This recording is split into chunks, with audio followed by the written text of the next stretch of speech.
歡迎收睇謝風暴消息。8號西南烈風或暴風信號現正生效，預料本港吹西南風，平均風速每小時63公里或以上。颱風紅霞已減弱為強烈熱帶風暴。喺上午10點，紅霞集結香港天文台以北約90公里，即係喺北緯23.1度、東經114.3度附近。預料向西北偏北移動，時速約10公里，移入廣東內陸，並繼續減弱。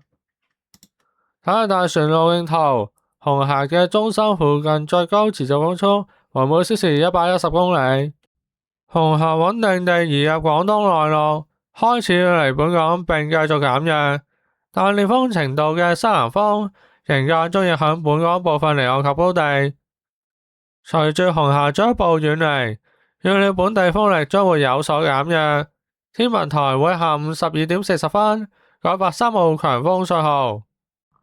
受紅霞相關嘅外圍強雨帶影響，本港今日仍有頻密狂風大驟雨及雷暴，海有巨浪及湧浪。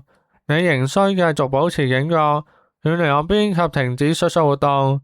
喺過去1小時，橫瀾島、流浮山及大老山分別錄得嘅最高持續風速為每小時76、68及63公里，最高陣風分別超過每小時99、89及96公里。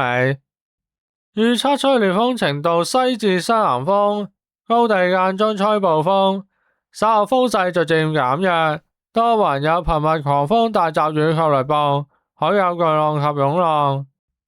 展望明日仍有驟雨，隨後1、2日雨勢有時較大及有狂風雷暴。今次嘅風暴消息報道完畢，多謝收睇，拜拜。